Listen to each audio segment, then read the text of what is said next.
Pessoal, tudo bem com vocês? Meu nome é Guilherme Yamaguchi, eu sou professor e sou nutricionista e se você não me conhece, bem-vindo ao meu canal. Aqui você vai encontrar conteúdo sobre nutrição, conteúdos acadêmicos e sobre outros assuntos aí correlatos que eu achar interessante trazer aqui para vocês. Então, seja muito bem-vindo. E no vídeo de hoje eu trago para vocês um artigo muito fresquinho que acabou de sair agora no ano de 2023 a respeito da temática de proteínas, que eu sei que é um assunto que desperta muito interesse aí para quem gosta de nutrição. Esse artigo que a gente vai destrinchar hoje é um artigo lá do grupo de um pesquisador chamado Luc Van Loon, que o grupo dele realiza aí algumas pesquisas lá na Holanda e são aí referência no que se refere a essa temática, a essa linha de pesquisa a respeito de proteínas. Então, vamos lá que hoje o assunto está bem interessante.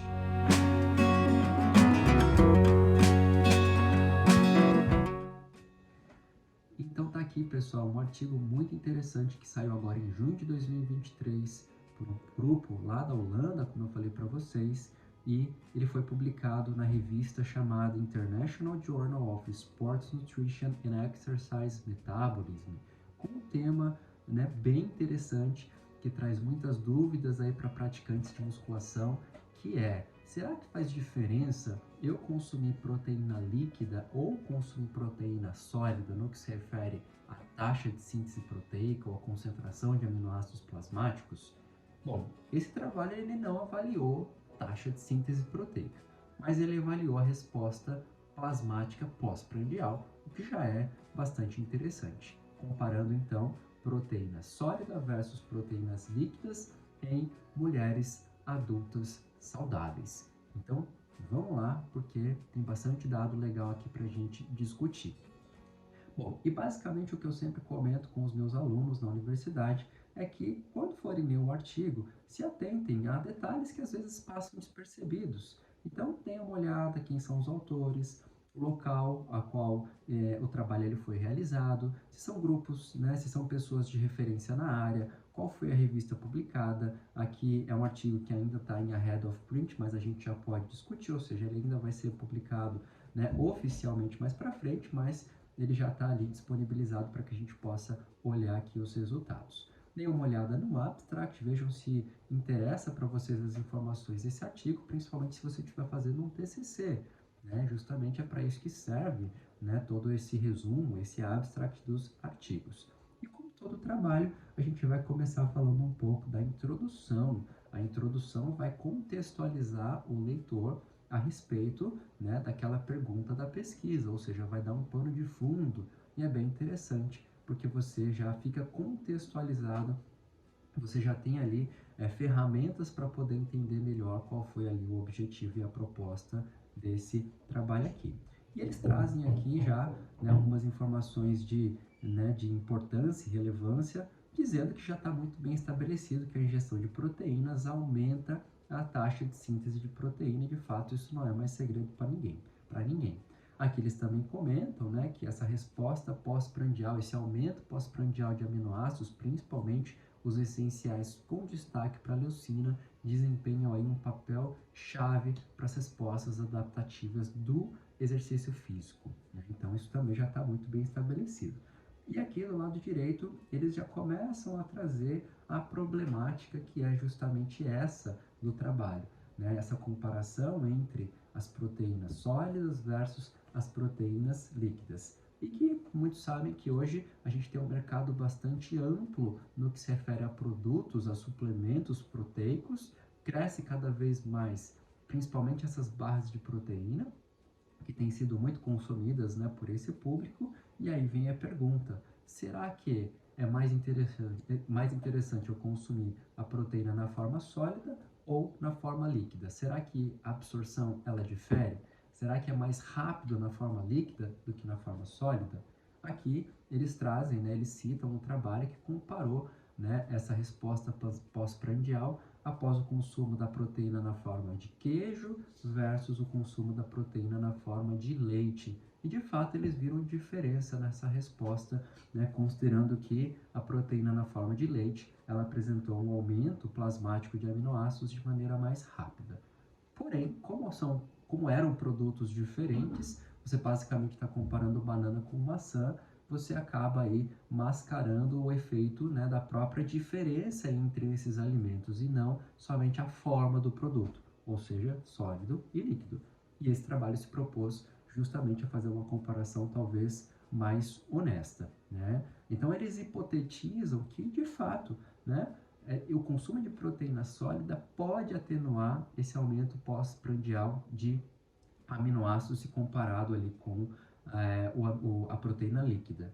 E aí, isso é o que o grupo hipotetizava e, obviamente, que depois eles vão testar e saber se a hipótese se confirma ou se ela se refuta. Então, nesse trabalho, eles compararam aí a resposta pós-prandial de aminoácidos após a ingestão de 20 gramas de proteína na forma de sólido ou no formato líquido. Então, esse foi o objetivo do trabalho. E aqui na seção de métodos a gente tem a descrição dos sujeitos, né? Então foram 12 mulheres saudáveis que foram recrutadas. Essas mulheres foram incluídas se elas não fossem fumantes, se elas fossem fisicamente ativas, dentro, né, de um limite ali de pelo menos 2 vezes por semana e no máximo 4, e que não estivessem grávidas. Como todo trabalho, isso passou por um comitê de ética para que isso pudesse ser realizado. Aqui a gente tem uma tabela da caracterização, então mulheres, né, na sua média ali de 25 anos de idade, peso em média de 68 quilos, IMC dentro da eutrofia, percentual de gordura e massa magra também descritos aqui na tabela. Aqui nós temos também o desenho experimental, então foi um trabalho randomizado e crossover, ou seja, elas foram aleatorizadas e num desenho cruzado. Isso significa que ambas não, né? Todas as mulheres passavam pelas duas condições, proteínas líquidas e proteínas sólidas. E a gente sabe que esse tipo de desenho experimental é muito legal, justamente porque você diminui essa variabilidade entre sujeitos, porque elas estão comparando elas com elas mesmas em duas condições diferentes. Então, isso é um ponto bastante positivo aqui para o trabalho. E após o consumo de 20 gramas de proteínas, o que eles fizeram foi justamente avaliar essa cinética de aminoácidos plasmáticos durante 4 horas. Ou seja, após o consumo de 20 gramas de proteína, foram coletadas amostras de sangue por um período de 4 horas para que depois fizesse aqui essa análise, né, de aminoácidos, tanto essenciais como não essenciais, de glicose, insulina, entre outras coisas que a gente vai ver lá para frente. Bom, e aqui a fase de pré-teste, ou seja, elas faziam ali uma análise de composição corporal, feita por DEXA, né, que a gente sabe que para análise de composição é considerado padrão ouro, e como todo trabalho que se propõe a avaliar o efeito de determinada substância ou alimento, você precisa tentar padronizar o nível de atividade física e a dieta desses sujeitos, e isso é um desafio muito grande na área de nutrição. Então, basicamente aqui, né, os indivíduos, né, da pesquisa, eles tentaram, na verdade, padronizar tanto o nível de atividade física de todas elas, quanto o que eles consumiam durante o período da pesquisa. E na noite anterior do teste, né, eles consumiam ali um jantar padronizado, porque depois, quando esses indivíduos acordassem no dia seguinte, eles precisariam estar em jejum para fazer o consumo de proteína, para avaliar justamente essa diferença entre ambas as condições. E aqui já vale também algo importante para a gente pensar, que aqui é uma padronização para que você consiga avaliar algo específico. Do ponto de vista prático, a gente sabe que a coisa muda um pouco de figura, né? A maioria das vezes, para quem vai fazer musculação principalmente, o indivíduo ele não vai acordar de jejum e já vai consumir o seu shake e depois, né, vai treinar. Bora, caralho! Você quer ver essa porra? Aqui a gente está olhando um outro cenário. A gente só quer avaliar essa diferença entre o consumo de proteína sólida versus líquida. E depois a gente vai trazer um pouco dessa questão da aplicabilidade prática desses dados. E aqui também eles descrevem, né, quais foram esses produtos de proteína, ou seja, como foram feitos, né, esses suplementos, né, não dá nem para dizer suplemento, porque aqui eles estão considerando uma barra de proteína e um shake de proteína, a qual eles utilizaram na sua composição whey, ou seja, a proteína do soro do leite. E é importante destacar que esses produtos foram desenvolvidos especificamente para esse trabalho, ou seja, você não vai encontrar a barra de proteína no mercado que eles utilizaram nesse trabalho aqui, tá? Então, eles foram desenvolvidos especificamente para esse trabalho aqui, justamente porque eles tinham que equiparar, ou seja, a mesma quantidade de proteínas, de macro e micronutrientes para os dois produtos, tanto sólido quanto líquido. Então aqui tem a descrição desses produtos, como principal fonte, como eu comentei, a proteína do soro do leite, assim como triglicerídeos de cadeia média, xarope de glicose, né, entre outras coisas ali que compõem ambos os produtos. Aqui nessa tabela a gente tem a composição de macronutrientes, né, o total energético de ambos também por porção. Então cada porção ali tinha em média 240 quilocalorias, um total de 20 gramas de proteína, como eu comentei, assim como proteínas, lipídios e carboidratos, igual vocês estão vendo ali.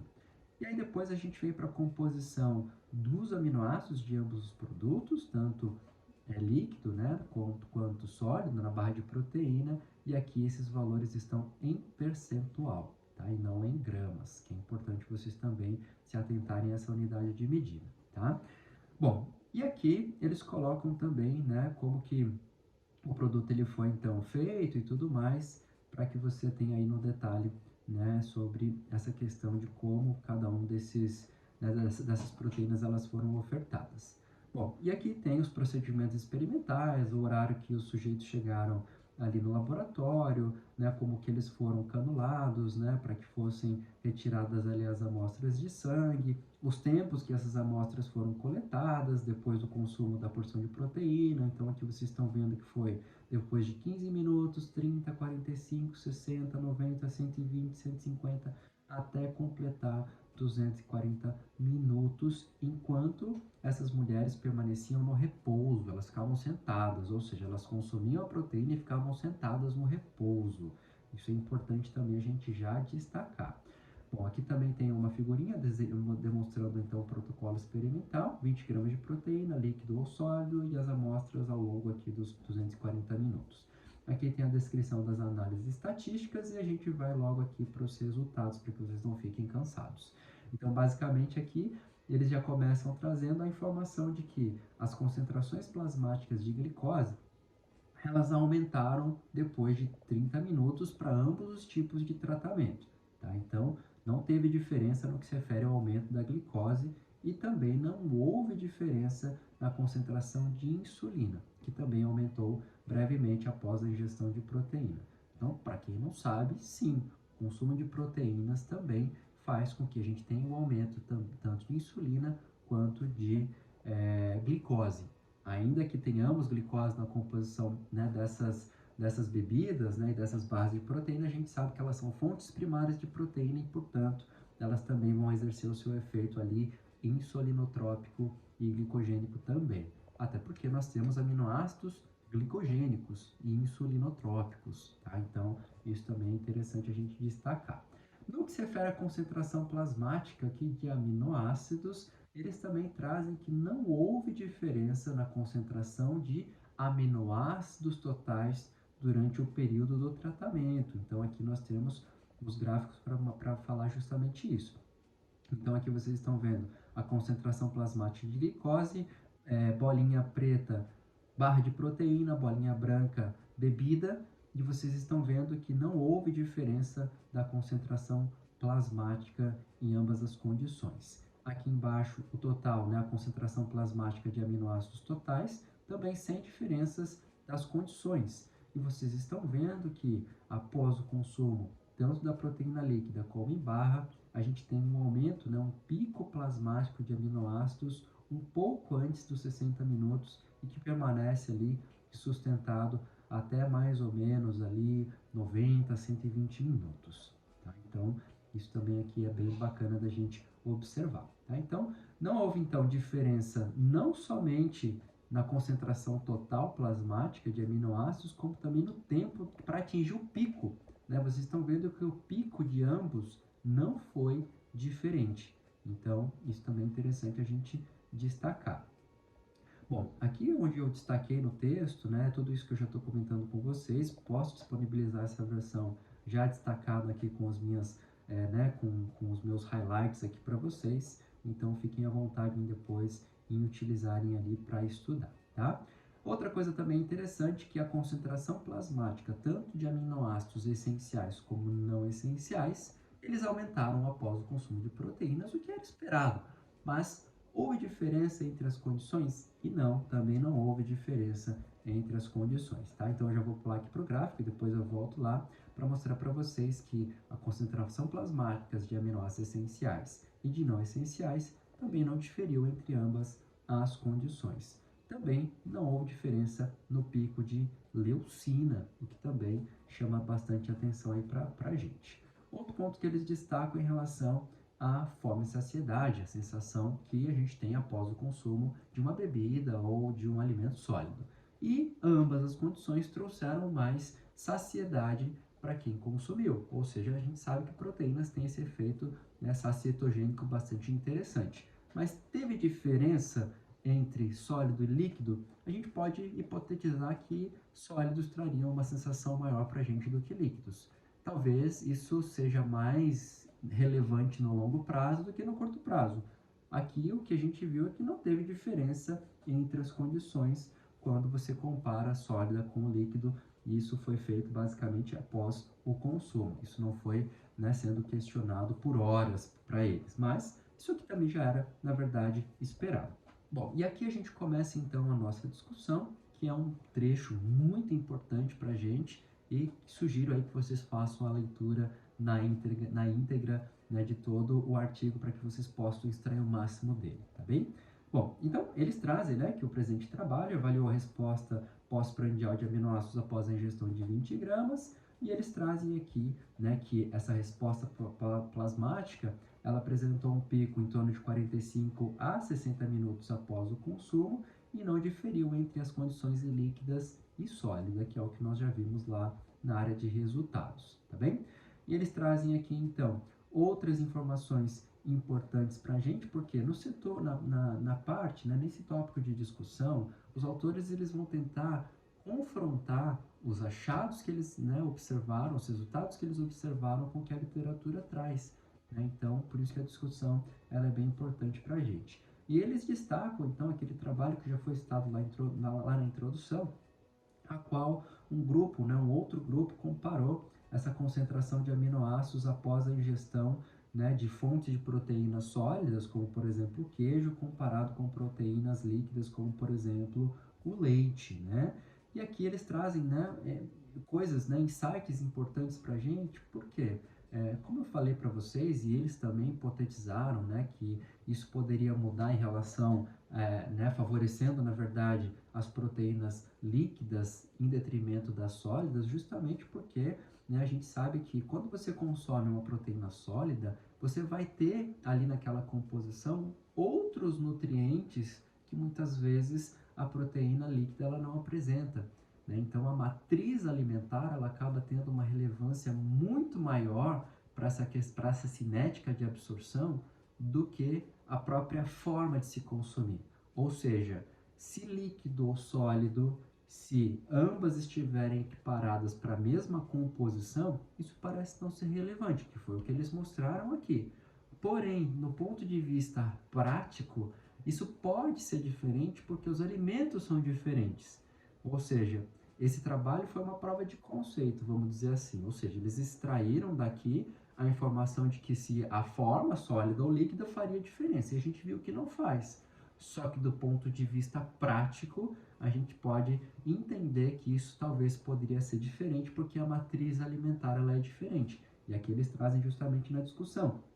Muitas vezes as barras de proteína, elas vão ter na sua composição, né, a adição ali de fibras, de barras, né, de camadas, né, de chocolate. Muitas vezes elas são adicionadas de colágeno ou outros micronutrientes, macronutrientes, e essa resposta poderia sim ser diferente se comparada a um shake de whey com água, por exemplo.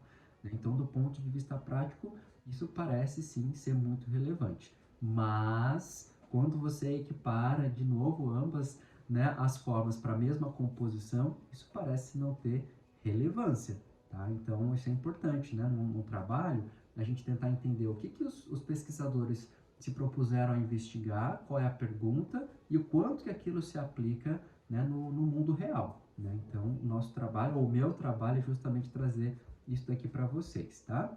Então, aqui eles colocam que os dados, então, sugerem que ambas as formas, elas são efetivas em aumentar a disponibilidade ali de aminoácidos pós-prandial, o que, em última instância, aumentaria a taxa de síntese proteica e, quem sabe, lá o aumento da massa muscular.